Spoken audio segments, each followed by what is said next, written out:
Well, hello everybody, and welcome to a late night video. Not that by the time this uploads it'll be late night anymore, but not the last few days, for weeks and months, and even a couple of years now, I've had a tendency to fall asleep on the couch here, and like 8 or 9 or 10 o'clock, and then wake up at random times in the middle of the morning.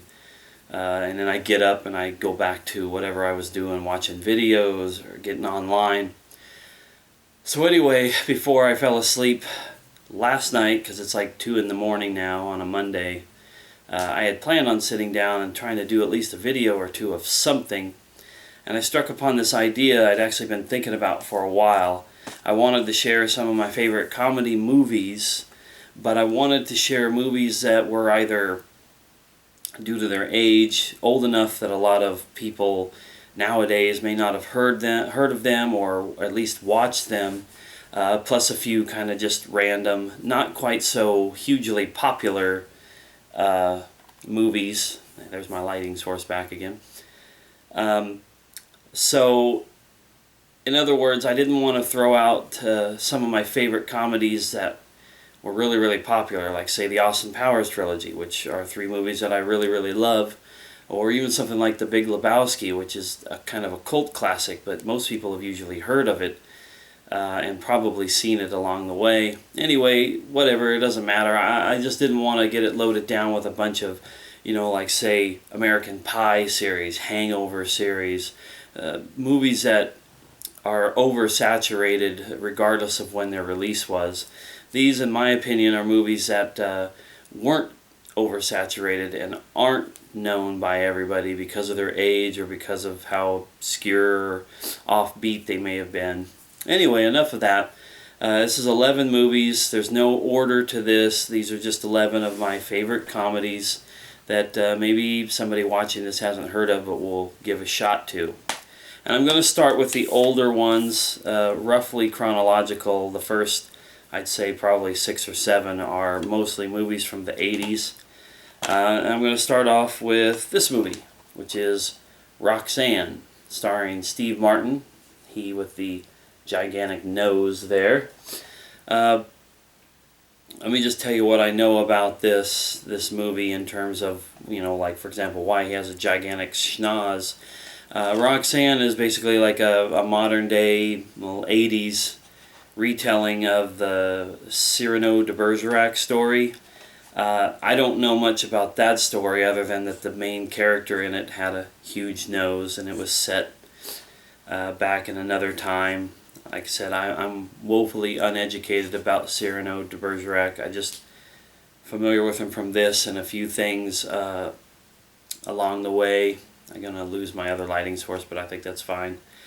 But this stars Steve Martin and Daryl Hannah, back in a time when I thought Daryl Hannah was like, an angel, like the second coming of, I don't know, she was just amazing back in those days in Splash and this movie and a few other things.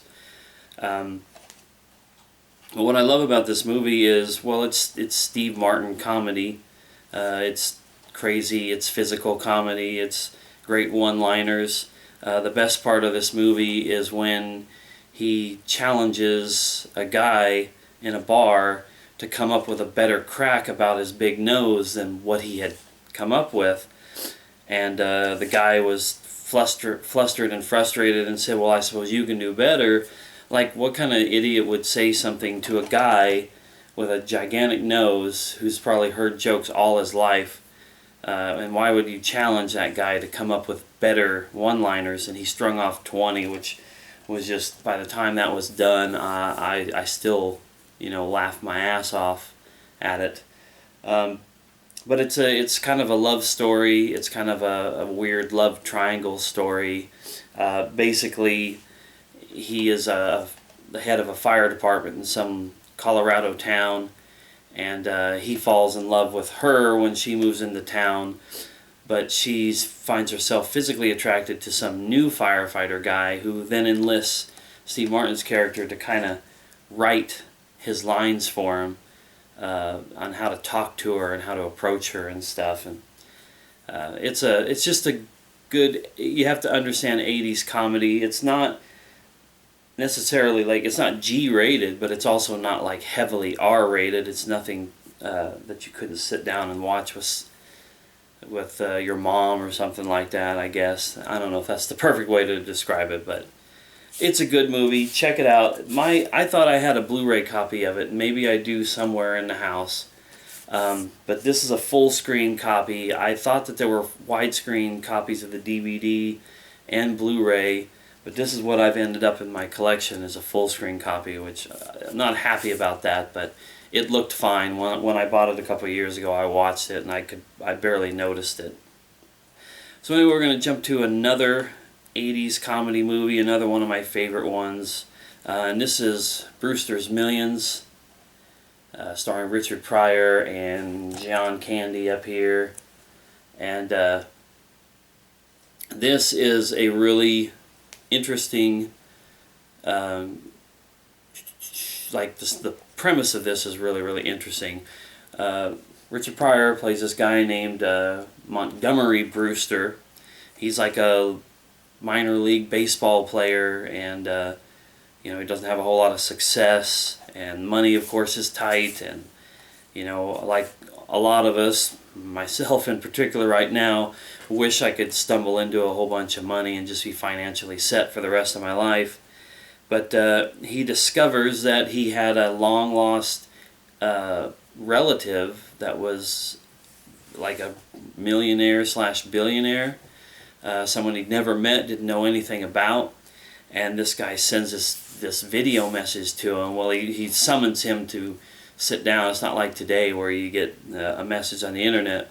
They summon him to this meeting, and he sits down and watches this video, and this guy comes up on the screen and says, "You don't know who I am, but I know who you are, and I'm going to make you work for this money that I'm going to, that you're going to inherit from me when I pass away." And of course, he recorded it before he died. But under certain conditions, he is told that he will be given $30 million, and he has 30 days in which to spend $30 million, but have nothing to show for it at the end of the 30 days. So he can't necessarily buy something, but he can rent or lease things. He can pay for services, like things like parades, or even funds like an anti-political office venture. Like he didn't want to run for office. It was vote no. I can't remember it now. It's been a little while since the last time I watched this. But he had to come up with all these creative ways in order to spend this $30 million and then have nothing at the end of the 30 days, so that he can inherit something like $300 million or $3 billion. I can't remember now. But it was really, really, just a really, really good movie. It's really funny, and it's really interesting to see him, go through the challenge of this, as well as have some outside forces that are working against him, and see if he's able to do it.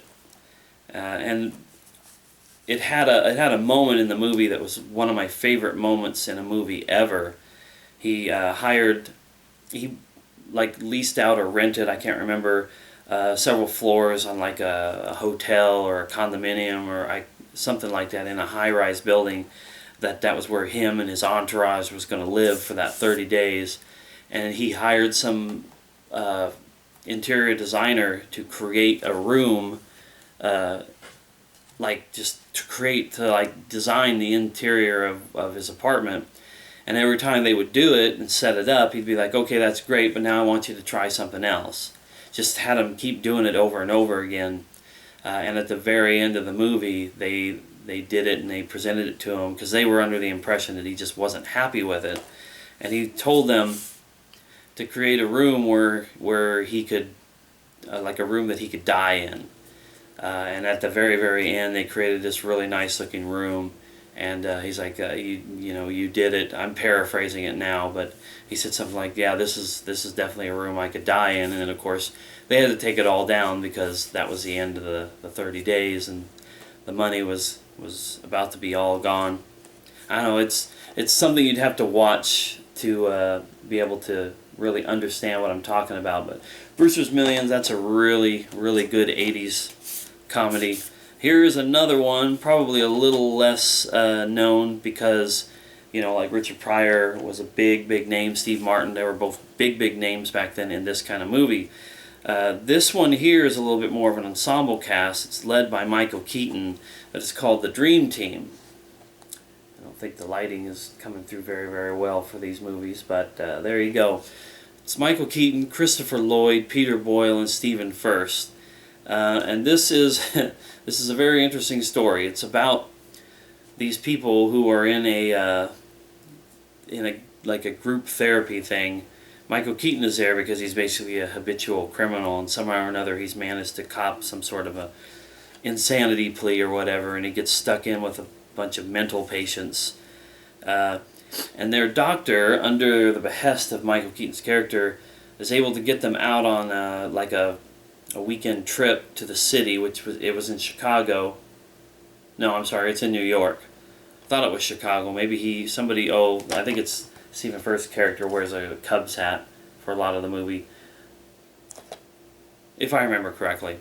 Anyway, they get a chance to go to a baseball game, so they go into the city, and they go to a convenience store, and their doctor goes to use the restroom and he goes down an alley, if I remember right, because he couldn't get into the restroom, and he witnesses some people, like a couple mobsters, kill somebody, and they grab him and take him hostage, essentially, and then leaving this group, the Dream Team, wild and free in the city to do as they please.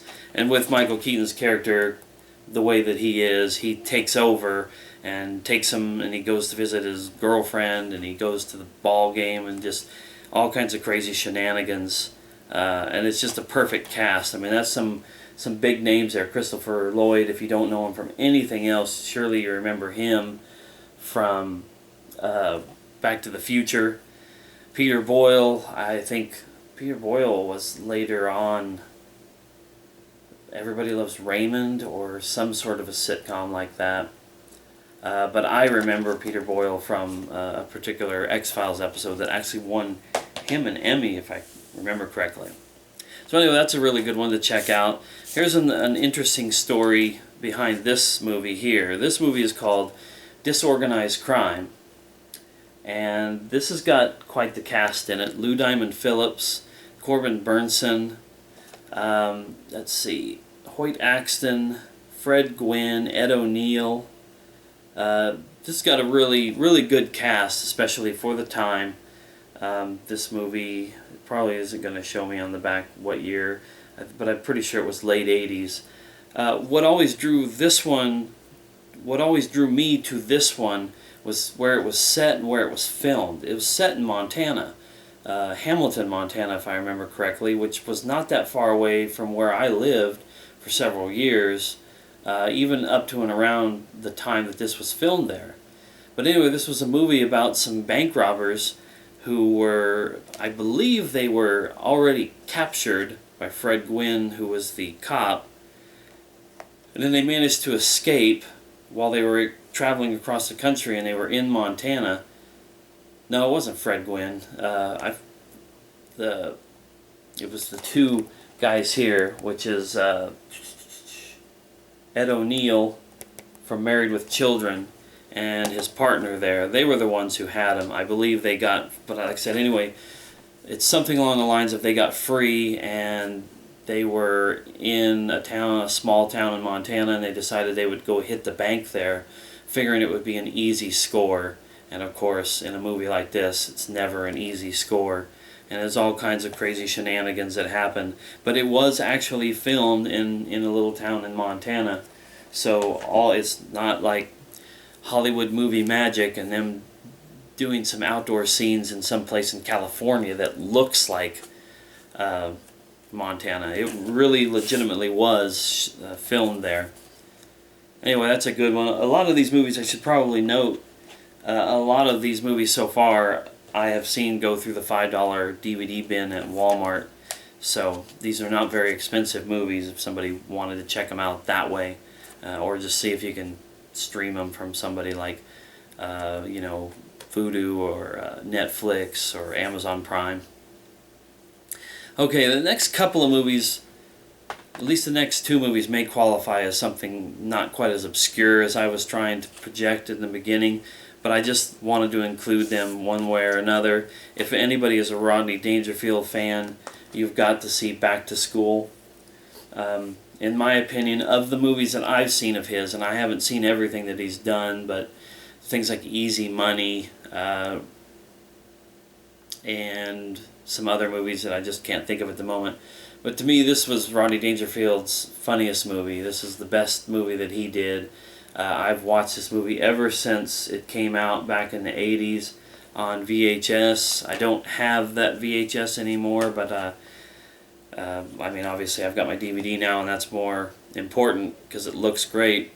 But this movie is hilarious. This tells the tale of how when Rodney Dangerfield was a little kid, and he was something Maloney, their last name was Maloney, but his dad was a business owner and built an empire that ended up making him rich later on when he had changed his last name to Mellon, and he had a bunch of big and tall stores, and just embraced the fact that he was fat and that his clothing stores were going to cater towards people who were big and plump. Anyway, so he has a son, and he has a crap marriage, and he decides to go join his son at college and do something that he hadn't done when he was younger, which was to try and graduate from college with a degree. And his son had kind of been telling his dad that he was doing really good, and he was captain of the swim team because he had been a swimmer at one point in his life. Well, he comes to the college to find out that his son isn't as well-to-do as he thought. He's the towel boy for the swim team. So he decides to kind of kick his son in the butt and challenge him to do better while he's doing better. But of course he uses his money and his influence to try to buy his way through class. So he learns a lot about himself and has a better relationship with his son afterwards. And I don't know, it's just a really hilarious movie. When it's cranking out the laughs, it really does it in style. And it should be noted that this movie had Robert Downey Jr. in it. Ned Beatty and Sam Kinison are both in it. And I can't find her name on here, but the lady that would go on to play Jadzia Dax on Star Trek Deep Space Nine is in this little middle photo right here with Robert Downey Jr. and the guy that plays Rodney Dangerfield's son. That was kind of cool because it was before she did that role that she was in this.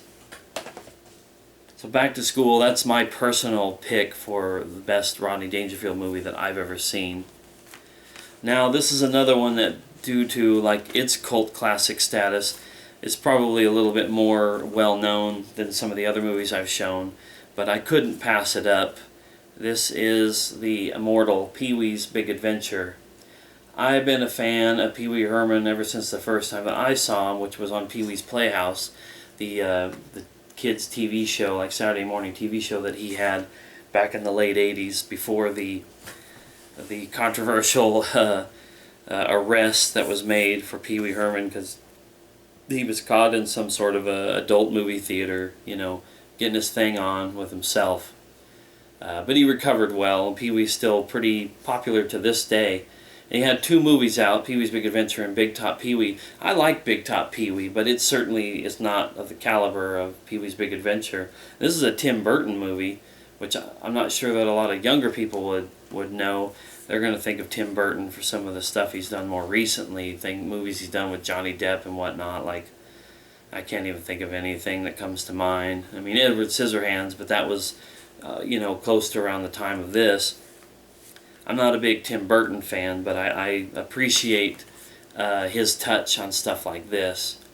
And this is pretty much just as it sounds. It's a big adventure in Pee Wee Herman's life. His beloved red bike gets stolen, and he travels across the country to try to retrieve it, and he goes through all kinds of, like, long before Forrest Gump was traveling across the country and having amazing adventures, Pee Wee Herman was doing it for his beloved bike. I really don't know what else to say about it. It's just, if anybody out there has watched this, maybe you notice this too, and if anybody who hasn't watched it but might watch it, watch out for these two moments. There's a couple moments in the movie where it looks like they didn't edit correctly. Like there's a sight gag done with his bike where he's opened the container on the side and he's pulling out his bicycle chain, and he just keeps pulling it out, kind of like the crazy magician's act with the handkerchiefs that are tied together, and it just never ends. But the shot is framed so that this is like the bottom of the basket that he's pulling the chain out of. You can see the chain going up into it. I don't know if that was just some tongue-in-cheek thing, like ha ha ha, or if they just literally didn't edit it so that the bottom was down here and you didn't see the chain coming in. But my dad and I used to laugh at that whenever we saw it when I was younger. And then there was another scene where Pee-wee is traveling down the road at night. He had picked up a hitchhiker who was like some sort of crazy killer, and as they do in Hollywood sometimes, they'll put a stationary vehicle in and they'll have things that move in the background or whatever to depict motion, travel and whatnot. He's looking at the signs, the road signs that are going by, and thinking about other things like his bike and whatnot. But instead of just seeing the signs go by, you actually see where the bottom of the sign is like a cart, and it's on a little track that's being pulled with a rope. Like, just a total no-no, I would think, in movie making, which is why I just wonder if they did it as a goof. I don't know. If you've seen any of that, let me know. If you haven't seen the movie and you sit down, watch for those moments, because it just left me kind of scratching my head a little bit. How could they do that so obviously? Okay, let's jump on to the next one. I think I'm taking a little bit too much time with each movie here, but I don't want to rush them totally. But here's another 80s favorite of mine. This is Dirty Rotten Scoundrels, and yet another Steve Martin movie, along with Michael Caine. And this movie is yet another one that I can watch now, and I still get a big laugh out of parts of this movie. It's really just a movie about two con men who were in, where was it, like Monaco? Well, they're in Europe. The Riviera, I think that was what I was trying to go for. Anyway, they end up in the same place, and they decide to have like a competition, and they decide to focus on this one lady to see who can be the first one to scam her out of all of her money through any way, shape, or form. Whether they try to do it through love, or they try to do it through sympathy. They go after this one lady played by Glenn Headley, like just through the entire course of the movie, trying to scam her out of her money, and of course, you know, hilarity ensues. And I'm not trying to downplay the movie, it's just, you can't really describe it any better than that. That just kind of wraps it up in a nutshell. Michael Caine and Steve Martin, I mean, you know, if you know who they are, you know that it's going to be good and it's quality. And I tracked down that movie for so long before I was finally able to get it. Okay, now the next couple of movies are a little bit more recent. They're all pretty much like 90s or into the 2000s. And the first one, I guess in a way this is kind of a cheat against what I said in the beginning, because this is a pretty well-known movie, but I couldn't not include it in this video. But that is There's Something About Mary. Man, this is like one of my favorite movies of the entire 90s. An experience, I think I saw it at least twice in the theater. And this is another one like Roxanne, where I tried to track down a copy of it, and it was very hard to find a widescreen DVD. For years and years and years at Walmart, we never got anything but full screen. And then, thankfully, since I held out, I was able to get a Blu-ray copy, and this is a widescreen, and looks pretty good in Blu-ray. But, you know, There's Something About Mary. If you don't know about this movie, you just need to go and check it out. Just watch it. It's quote-worthy lines left and right. All those iconic images like Cameron Diaz's hair there. You know, it's Ben Stiller, Cameron Diaz, Matt Dillon. They're the main names in this. Brett Favre shows up in it. The ending montage credits with the song, I can't remember the name of the song, Build Me Up Buttercup. that ending is just hilarious. It's just a great ending to this movie. I just don't want to say much more to it because I feel like most people probably know that movie. But if you haven't seen it, check it out because it's really, really good. Okay, now this one is probably likely to be the least known movie of the ones that I'm showing, unless you're a South Park fan and you really get into everything that Trey Parker and Matt Stone do. This is one of their handful of movies that they put out before, during, and after, well, before and during their time with South Park. And it's not basketball, even though I liked basketball, it was alright, but to me, the movie Orgasmo is definitely their best work that they ever put out. But this would be definitely considered controversial. This would definitely be considered, if you're religiously sensitive, you wouldn't want to check this movie out because it's definitely out there.